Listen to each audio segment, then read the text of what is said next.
Y si escuchas esta sintonía, es porque es hora de Azimut. Es hora de la actualidad. Análisis, geopolítica. Y hoy vamos a hablar de algo que está en boca de todos. Vamos a hablar del estrecho de Hormuz. Un lugar que poca gente sabe que hasta el año 1622 fue la aduana más rentable del Imperio Español. Y que hoy vuelve a ser una aduana muy diferente y por motivos muy de actualidad. Y para hablar de esto tenemos con nosotros al embajador Ignacio García Valdecasas, analista geopolítico. Bienvenido, embajador. Para ver y analizar la situación internacional en este momento. Vamos a ver, embajador, cuéntenos qué es lo que tenemos que tener muy claro que está pasando y hacia dónde vamos. O por lo menos, qué parece hacia dónde vamos. Bueno, lo que está pasando pues es una gran confusión. En principio, pues Trump se ha vuelto a chantar y ha puesto en práctica lo que un periodista del Financial Times inventó, que era la palabra taco, que en inglés viene a decir Trump always chicken out, que quiere decir Trump siempre se arruga en el momento de la verdad, cuando le plantan cara, sean los europeos por el tema de Groenlandia, sea Irán en la guerra o sea China con las tierras raras, pues Trump al final se arruga y se echa para atrás. Trump, 2 horas antes el último ultimátum, valga la redundancia, que le había mandado a Irán, aceptó una propuesta del mediador pakistaní, bastante poco probable, pero en fin, que ha funcionado más o menos, en la que se declaraba un alto el fuego de 2 semanas, que él paraba los ataques a Irán, a cambio de que Irán reabriera el estrecho de Hormuz y se sentara a la mesa de negociaciones.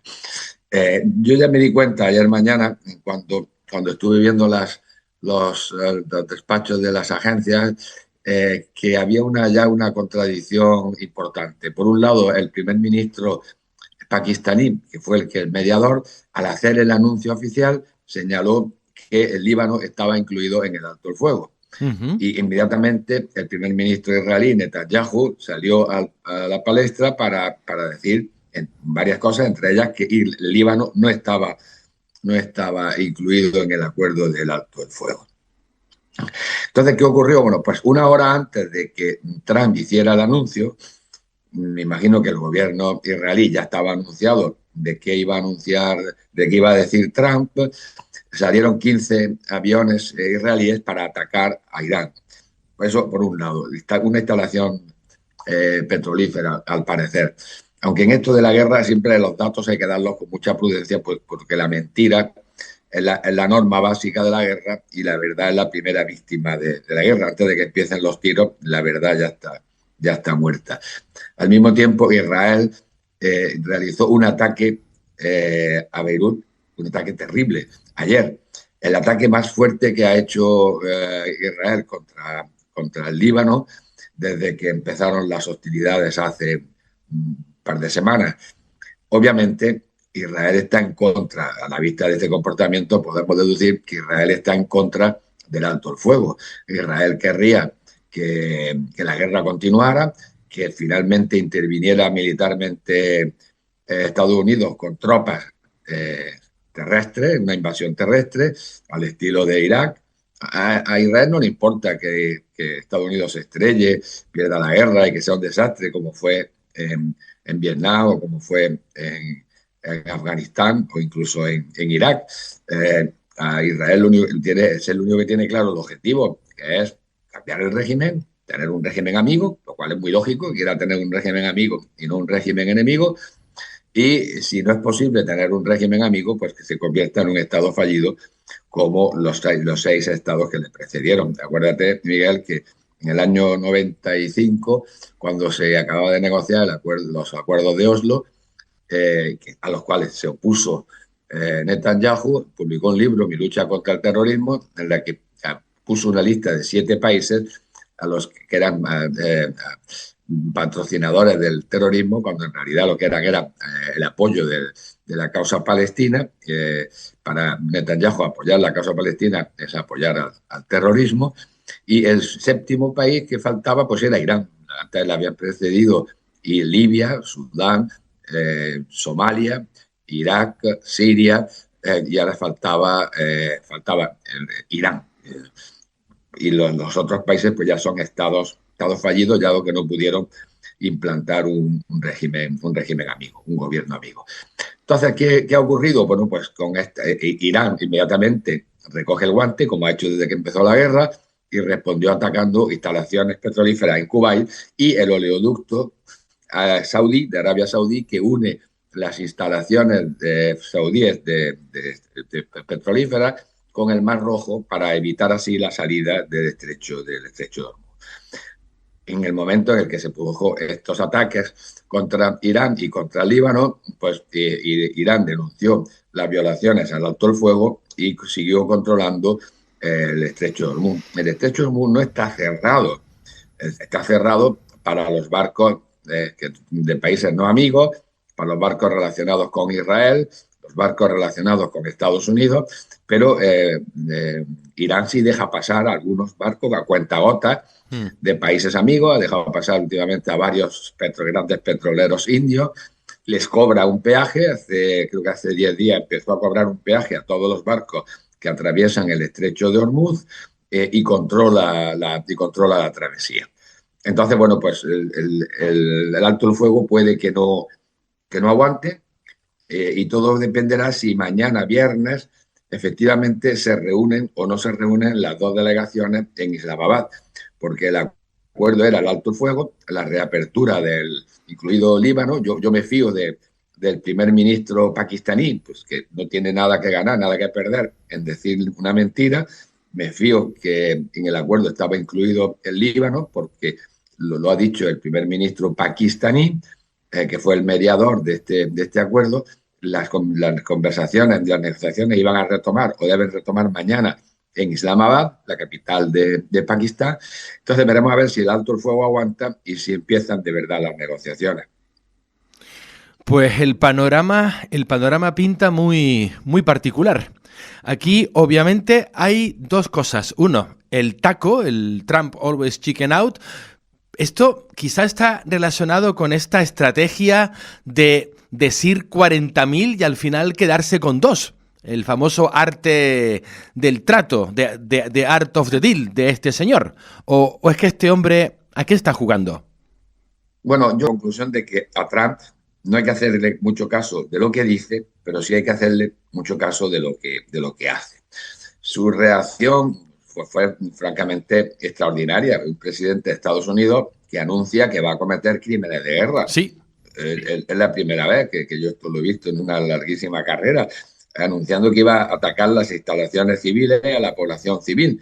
Primer anuncio. El segundo anuncio fue mucho peor. Era el presidente de Estados Unidos anunciando que iba a cometer un genocidio, sí. Cuando dijo que iba a destruir una civilización y que jamás volvería a haber una civilización. Y supongo que querría utilizarlo, pero tan terrible era la cosa que la Casa Blanca tuvo que salir al público y a la prensa para decir que no se estaban tomando en consideración la posibilidad de utilizar armas nucleares. Es decir, todo esto es una locura.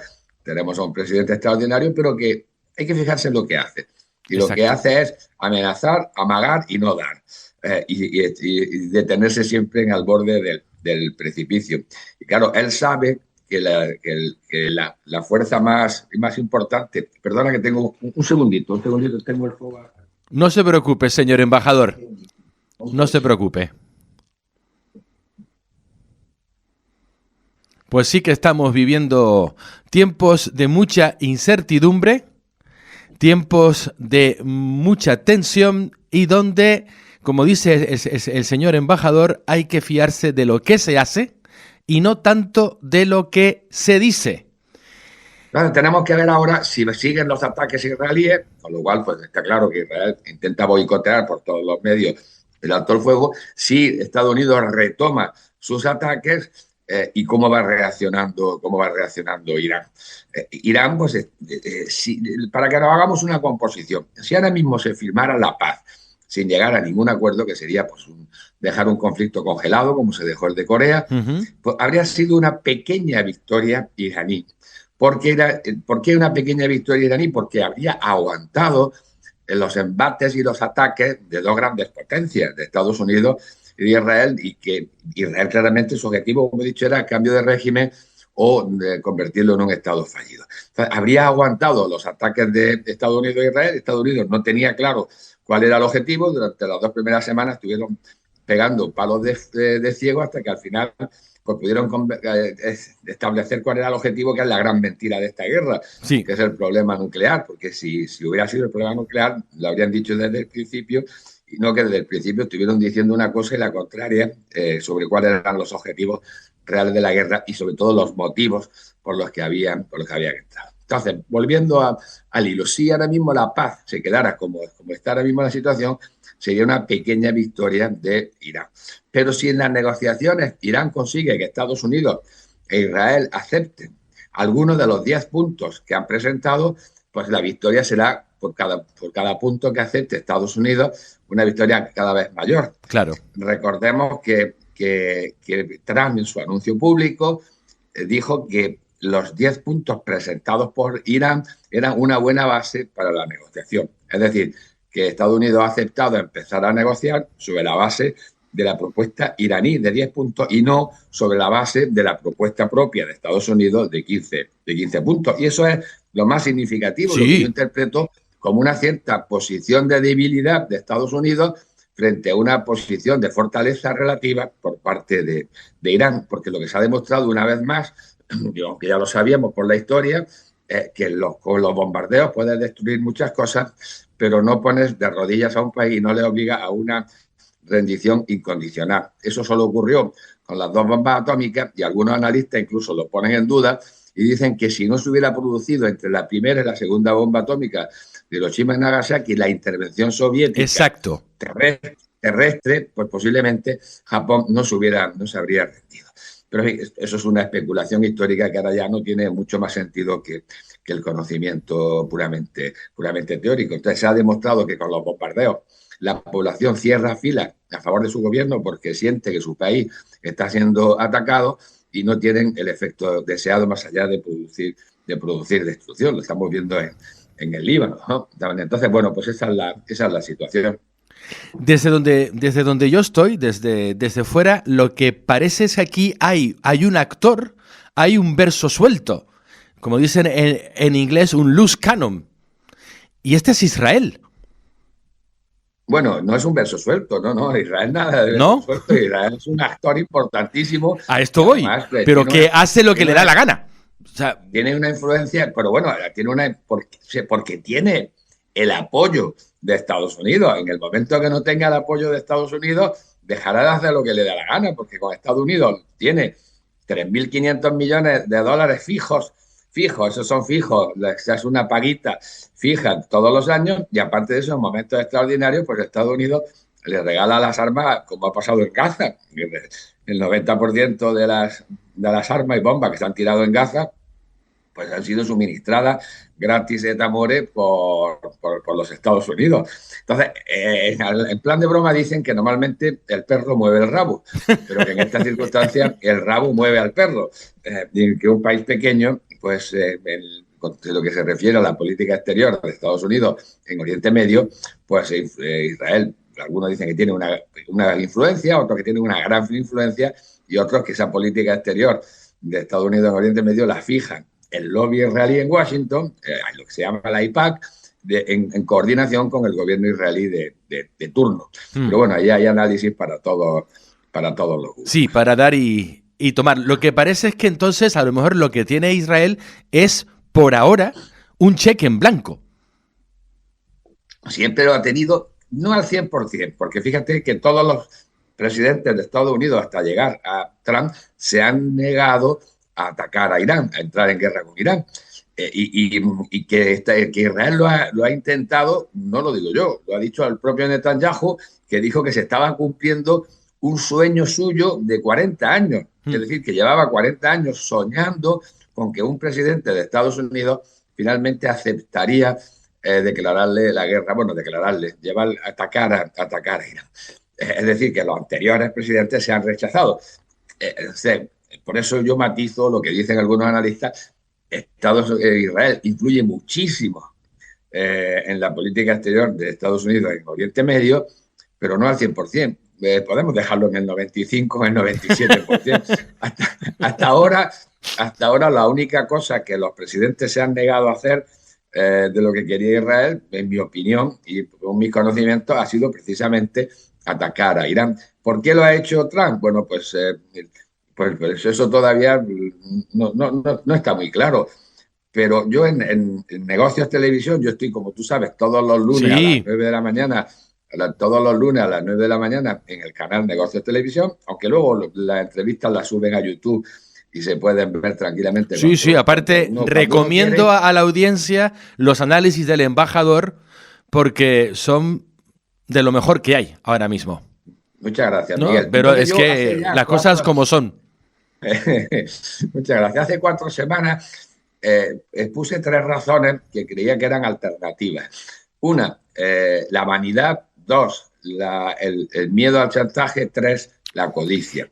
La vanidad, ¿cuál fue? Pues que Netanyahu le dijo el día 27, el día antes de atacar, que sabían que se iba a reunir el líder supremo con la cúpula mayor del gobierno, de la Guardia Revolucionaria, del ejército, al día siguiente, que los iban a matar a todos en un ataque sorpresa, que tenían a un general de los más altos de la Guardia Revolucionaria que había sido reclutado por el Mossad, por el servicio secreto israelí, y que después de una semana de bombardeo el pueblo se iba a levantar y que con el general de infiltrado del Mossad, pues el régimen iba a caer y le iban a entregar el régimen en manos a Trump, y que Trump pasaría a la historia como el héroe victorioso, que el primer presidente que se atrevió a plantarle cara a... Exacto. Y Trump, pues, que es terriblemente vanidoso, como todos sabemos, pues le compró la mercancía a Netanyahu. Esa era la primera explicación.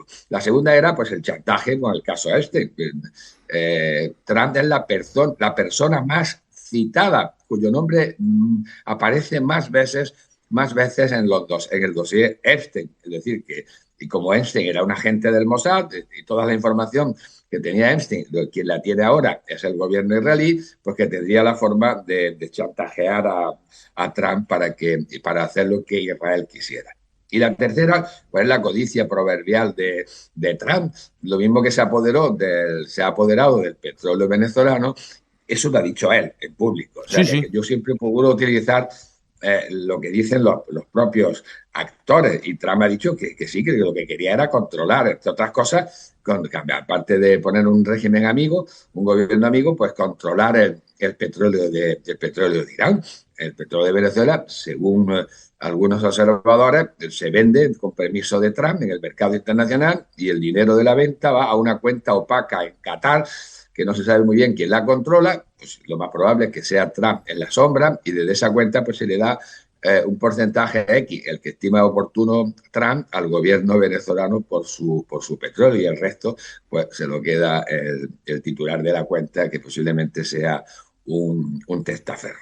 Wow. Yo pensaba que estas tres causas eran alternativas, pero luego me he dado cuenta que no tienen por qué ser alternativas, pueden ser cumulativas. Claro. Primero, la vanidad, que la haya convencido. Segundo, que en privado Netanyahu pues le haya dicho a Trump que tiene material comprometedor. Y tercero, pues la proverbial codicia del propio Trump. Entonces, bueno, pues ahí nos estamos moviendo. Aparte, por la codicia hay un hilo del que tirar, porque el propio Trump lo ha dicho, que hay muchísima gente haciendo muchísimo dinero. Especialmente sus amigos, y eso lo dijo en público en el caso de los aranceles. En un momento determinado, delante de la televisión, señaló a un amiguete y dijo que había ganado 950 millones y otro que había ganado 1.000 y pico millones jugando con los aranceles. Y luego la última, que eso lo descubrió el Financial Times, 15 minutos antes del anuncio de la tregua, de del lunes anterior, cuando dio una nueva tregua a Irán, pues hubo alguien que apostó por la caída del precio del petróleo y se ganó 580 millones de dólares, efectivamente. Eso solo se puede hacer con información privilegiada. Miguel, estoy encantado de estar con vosotros, pero tengo otras cosas que atender. No se preocupe, no se preocupe. Hazme la última pregunta. ¿Acabarán las botas en el terreno? ¿Llegará tan lejos esto? Si hacemos un análisis racional, yo diría no, porque Trump está en una jaula, no tiene buena salida. Pero en esas circunstancias de desesperación, los líderes políticos tienden a escalar, pensando que la escalada es una salida. Pero no, la escalada no es una salida, la escalada es meterse aún en un lugar más difícil, más recóndito de la jaula, donde será más difícil salir. Irán es un país terrible, muy grande, es como enorme. España, Francia, Alemania e Italia juntos. Y montañoso. Y con casi 100 millones de personas. Y hemos visto lo que ha pasado en el intento de salvar al piloto, que por un lado estaba la operación para salvarlo, y que esa está bien, y luego una operación mucho mayor para quitarle a Irán el uranio enriquecido. Pero eso fue una locura. Y eso terminó en un desastre total. Claro. Hubo 10 aviones, 10 helicópteros, en fin, una masacre de la Fuerza Armada iraníes contra los Estados Unidos. Y como fue simultáneo, pues para disimular dijeron que esa fuerza se la habían enviado para apoyar el rescate del piloto. Eso no corresponde con la realidad. Ya sabemos que esa fuerza iban por el uranio, claro, y que fracasaron estrepitosamente. Pero bueno, es lógico que jueguen con la mentira para no reconocerse el desastre. Entonces, sí, yo creo que los militares y Trump habrá aprendido que una intervención terrestre, pues con un país como Irán, con unas fuerzas armadas que al parecer están intactas, no será un paseo militar. Y todos los analistas militares se lo han dicho y a muchos les ha enseñado la puerta. Sí, bueno, de hecho, en plena guerra han cesado al jefe del Estado Mayor del Ejército. Claro, bueno, eso es, pues vamos, francamente extraordinario. Esto recuerda, salvando las distancias, al señor del bigotito, cuando no le gustaba lo que le decían sus generales. Bueno, yo no me gustan las comparaciones porque, claro, la historia, el tiempo y los lugares pues siempre son diferentes y es muy difícil hacer comparaciones. Lo que sí, la historia lo que sí nos sirve es para sacar lecciones y aprender de ella. Y la gente que no conoce la historia pues se pierde una buena manera de aprender lecciones que les serían útiles en el momento presente. Tal cual. Pues muchas gracias, Miguel, por la invitación y a vuestra disposición en cualquier otro momento. Es un gusto, señor embajador. Vale. Muchas gracias y un saludo a vuestra audiencia. Estoy encantado de haber estado con vosotros. Un gusto el tenerle por aquí y espero volverle a tener para que nos siga iluminando y analizando esta tan compleja actualidad. Muchas gracias, Ignacio García Valdecasas.